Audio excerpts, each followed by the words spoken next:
छुए रे तुम लोग के जिंदगी पे छुए बेंच।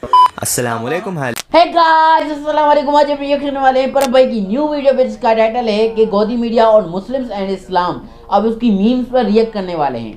अगर गुनाहों से आपको बचना है, आपकी ज़िंदगी में कुछ रिफॉर्म्स आए, आप एक बेहतर इंसान बने और दीन के करीब हो, बस आप 6x3 की कब्र को याद रखें। बस आप इस चीज़ को याद रखें कि जब भी आप मरोगे आप उस कब्र में जाने वाले हो और कब्र में जाते ही आपका हिसाब होना है। दुनिया में आपकी हर ज़्यादती का, हर नाइंसाफ़ी का, हर उस गुनाह का जो हराम था, जो गलत था, जो आपने लोगों पे किया, जाते ही आपको हिसाब देना उसका। और ये हमें नहीं पता कल हमने ज़िंदा रहना है या नहीं रहना है, 1 मिनट के बाद भी ज़िंदा रहना है या नहीं रहना, वो सिर्फ अल्लाह जानता है। बट इस बात पे हमारा ईमान है कि जब भी हम कब्र में उतरेंगे हमारा हिसाब ज़रूर होगा। और वो ना ख़त्म होने वाली ज़िंदगी, और ये वाली ज़िंदगी टेम्पररी है जिसमें हम इतने गुनाह कर रहे हैं और इतना ज़्यादा लोगों से ज़्यादती, धोखे दे रहे हैं लोगों को और इतना गलत कर रहे हैं। 5 मिनट एसी के बगैर कमरे में बैठ जाए, पंखे के बगैर कमरे में बैठ जाए, और जब कब्र में जाओगे 6x3 की, जब वो कब्र आपको जकड़ेगी और उसमें सांप होगा, बिच्छू होगा, वो सारी चीज़ें होंगी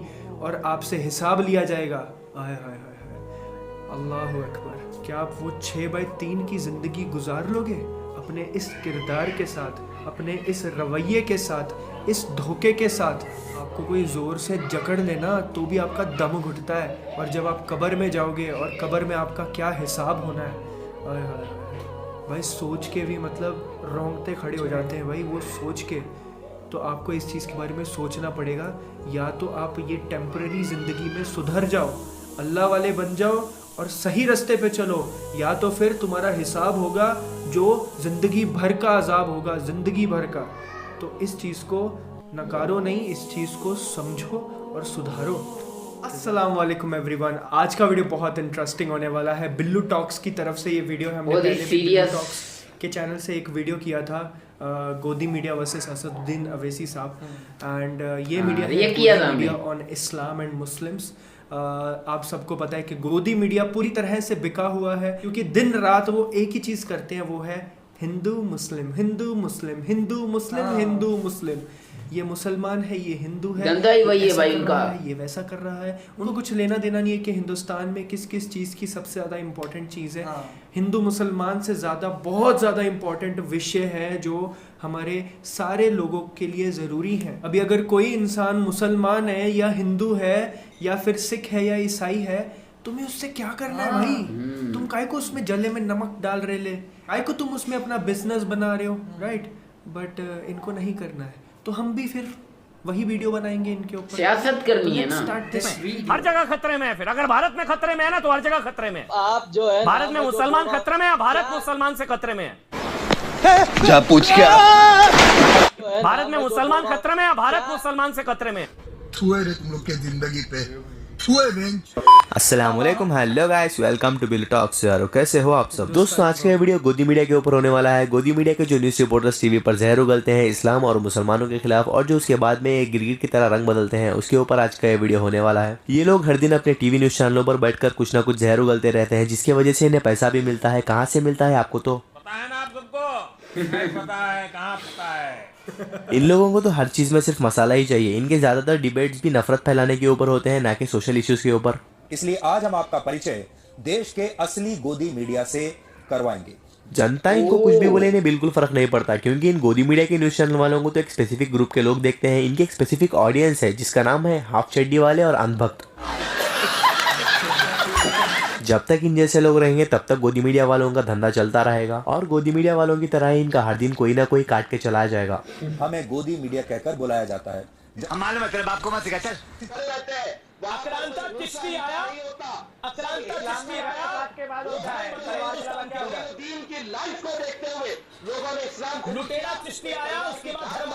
ये है आम जिंदगी। इस के दौरान एक पैनलिस्ट ने हजरत ख्वाजा मोइनुद्दीन चिश्ती का जिक्र किया।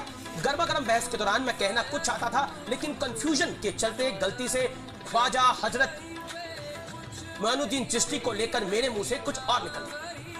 हालांकि मेरी ऐसी कोई मंशा नहीं थी, इसलिए इसे भूल के तौर पर ही लेना चाहिए। अपनी इस भूल पर मैंने ट्वीट करके खेद भी जताया है। ख्वाजा मोइनुद्दीन चिश्ती में मेरी भी पूरी आस्था है। मैं खुद अजमेर शरीफ जाता हूं और उनकी जियारत करता हूं। फिर भी अगर मेरे बयान से किसी को भी ठेस पहुंची है तो मैं इसके लिए खेद व्यक्त करता हूं। ये है मेंटोस जिंदगी। ये लोग पहले तो नफरत फैलाते हैं, फिर सॉरी बोलते हैं, फिर नफरत फैलाते हैं, फिर सॉरी बोलते हैं, और कुछ लोग तो इतने बेशरम है कि नफरत फैलाने के बाद में भी सॉरी तक नहीं बोलते। और हमारे देश का ओरिजिनल गोदी मीडिया इस नफरत को अखबारों के जरिए हर रोज आपके घर तक पहुंचाता। आज हम कतर, कुवैत, बहरीन और ईरान जैसे देशों को भी बधाई देना चाहते हैं। ये बहुत छोटे छोटे देश हैं, लेकिन इसके बावजूद ये अपने धर्म के लिए एक साथ एकजुट होकर खड़े हो गए हैं, जबकि हम ऐसा कभी नहीं कर पाए। तो इससे तेरी क्यों जल रही है? तू इतना क्यों भड़क रहा है बे तिहाड़ी? क्या भारत के लोग अपने धर्म को लेकर, अपने देश को लेकर कभी भी इस तरह से एकजुट खड़े हो सकते हैं जैसा कि आज दुनिया भर के मुस्लिम देश खड़े हो गए हैं? ये सीखने वाली बात है। हमें क्या करना है आप समझा नहीं। तो जिहाद उन लोगों का हथियार है जो भारत के टुकड़े टुकड़े करना चाहते हैं। आज हमारे पास जिहाद का एक डायग्राम है, और ये डायग्राम आज मैं आपको पढ़कर आपको दिखाना चाहता हूं। इस डायग्राम को, इसमें जिहाद को 2 हिस्सों में बांटा गया है ताकि आपको भी समझ में आ जाए कि साजिश क्या है। हम आपको बता दें, सुप्रीम कोर्ट में सुनवाई के दौरान चीफ जस्टिस ने कहा कि जो लोग कोरोना संकट और लॉकडाउन को लेकर फेक न्यूज फैला रहे हैं उनके खिलाफ कार्रवाई होनी चाहिए। चीफ जस्टिस ने ये बड़ी बात की है कि जो लोग फेक न्यूज फैला रहे हैं उनके खिलाफ सख्त कार्रवाई होनी चाहिए। जिहाद को इस्लाम का छठा स्तंभ माना जाता है। जिहाद का शाब्दिक अर्थ है पवित्र युद्ध, लेकिन जिहाद की परिभाषा को हमेशा गलत तरीके से पेश किया गया है। इस पवित्र युद्ध को धर्म युद्ध बताकर दुनिया भर में इसका गलत इस्तेमाल होता है। आप इन्हें नोट कर लीजिए ताकि जिहाद के मामलों में आपके तर्क मजबूत बन सके। वाह क्या सीन है।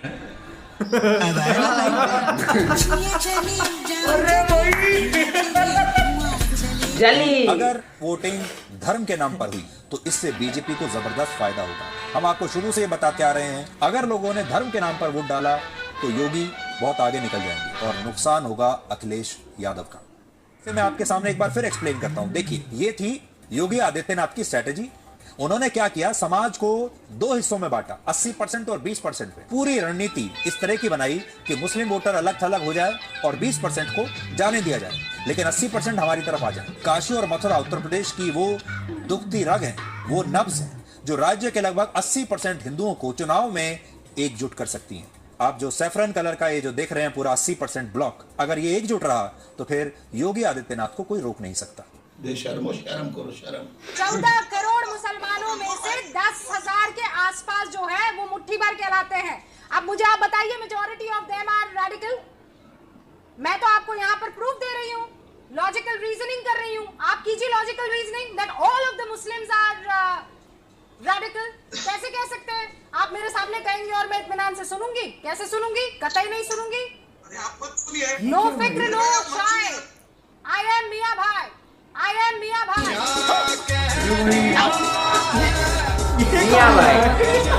एक पैगंबर मोहम्मद की जिंदगी से जुड़े एक मशहूर वाकये से मैं आपको रूबरू करवाना चाहूंगा। पैगंबर मोहम्मद सल्लल्लाहु अलैहि वसल्लम जिस रास्ते से रोज गुजरते थे, उस रास्ते पर एक मकान की छत से एक औरत रोज उन पर कूड़ा फेंकती जानबूझकर, और ये सिलसिला बदस्तूर जारी रहा और बहुत दिनों तक चला।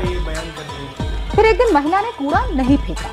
अच्छा, पैगंबर को ये बात पता थी कि जब वो वहां से गुजरेंगे तब उनके साथ ये होगा, और वो सब्र के साथ उसी रास्ते से हर रोज निकलते थे। और कूड़ा महिला ने नहीं फेंका तो मोहम्मद सल्लल्लाहु अलैहि वसल्लम उस महिला के घर पहुंच गए तो पता चला कि उस औरत की तबीयत बड़ी खराब है, वो बीमार है। उस महिला के ठीक होने तक उसकी तीमारदारी करते रहे।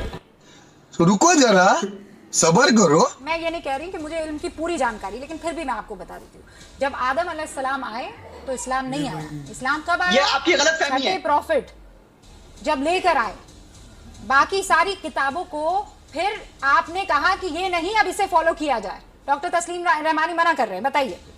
मैं आपको बताऊं कि दुनिया इवोल्यूशन ऑफ रिलीजन की एक बहुत साइंटिफिक से बहस हो जाएगी, बहुत डिटेल है। लेकिन हजरत ये सच है आदम ना? अलैहिस्सलाम बहैसियत मुसलमान आए थे और उसके बाद हजारों उसका तो एरिया पूरा टाइम पीरियड नहीं मालूम, अच्छा, अब हर कोई मुसलमान हो गया। 1500 साल पुराना रिलीजन और अब हर कोई मुसलमान हो गया। रिलीजियस इवोल्यूशन, पूरा खेल ही बदल गया। की लाखों साल की तारीख है। प्लीज सर, मैं लाखों साल की तारीख है वो, इसलिए मैं उसमें पूरी डिटेल में मैं भी इस वक्त नहीं जा सकता।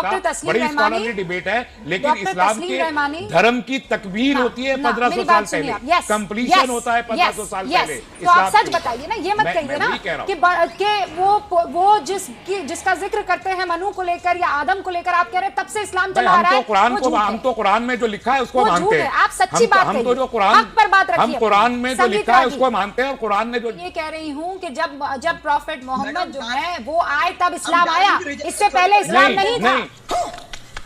पहले इस्लाम नहीं था, इससे पहले इस्लाम को दीन इब्राहिमी भी कहा जाता है, इस्लाम को दीन इब्राहिमी भी कहा जाता है। और इब्राहिम अलैहिस्सलाम जो है 4000 साल पहले आए थे। 4000 साल सनातन धर्म से परेशानी नहीं होनी चाहिए। नहीं है ना, है आपको, तभी तो आप इस्लाम में कन्वर्ट करवा रहे हैं। आरएसएस को है परेशानी सबसे, संगीत रागी, हम लोगों को नहीं है किसी से परेशानी। संगीत रागी दोस्तों, इस औरत को इस्लाम के बारे में कुछ भी नहीं पता, लेकिन फिर भी ये कुछ ना कुछ घटिया बातें करते ही रहते हैं। Why Rubika why? This is business. This is my sweat. I know, but I did business. 24 घंटा मुसलमान मुसलमान मुसलमान चलता रहता है। ऐसा क्या हो गया है भाई?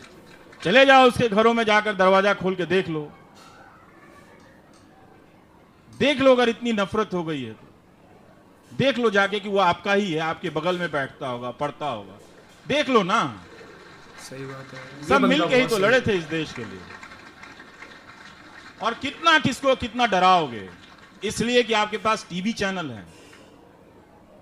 ये आपके देश में हुआ तो इसलिए लगता है, समझिए कि इस टेलीविजन के खेल को, कि टेलीविजन आपकी डेमोक्रेसी को खत्म कर रहा है आपके सामने। और देखिए, ये दुर्भाग्य है कि हमारे देश में जब चुनाव लड़े जाते हैं तो हम सिर्फ धर्म के वोट बैंक की बात करते हैं, लेकिन विकास की बात नहीं हो रही है। चुप कर बे कुत्ते। तो चलिए दोस्तों, हमारा रिएक्शन। तो एक मीडिया का काम क्या होता है? मीडिया का काम होता है सच दिखाना, बट हमारी मीडिया क्या करती है? बहुत सारी इतनी बड़ी देखो आप, इतने बड़े बड़े एंकर्स हैं, वो इतनी बड़ी मीडिया डायरेक्ट लाइव आके झूठ बोलते हैं। बिल्कुल लाइव आके झूठ बोलते हैं, और ये गलत बात है बहुत कि आप इतनी बड़ी मीडिया हो, हिंदुस्तान की इतनी, चाइना को बीट कर रहा है पॉपुलेशन में, और आप उस मीडिया को, जितनी भी जो है पॉपुलेशन है इंडिया की, उस सारे को आप झूठ फैला रहे हो, गलत मैसेज दे रहे हो। और मैंने आज तक इंडिया से ज़्यादा नेगेटिव मीडिया कभी नहीं देखा। ये लोग बोलते हैं कि इंडिया और पाकिस्तान की मीडिया नेगेटिव है, नहीं, सिर्फ इंडिया की मीडिया नेगेटिव है और कोई भी मीडिया नेगेटिव नहीं है भी तो 0.12% है। बाकी जो है ना 100 से 90% जो है इंडिया की मीडिया नेगेटिव है। और जो ये जो गोदी मीडिया थी, जो इस्लाम और मुस्लिम्स के बारे में बोल रही थी, बहुत ही गलत बोल रही थी। और जो है आखिर में जो रूबिका थी, कुछ भी बोल रही थी, मतलब कुछ पता भी नहीं है, बस अपना TRP बढ़ाने के लिए चैनल का कुछ भी बोल देते हैं। बाकी गाइस, कैसी लगी आपको वीडियो? मिलते हैं किसी चैनल, तब तक के लिए अल्लाह हाफ़िज़।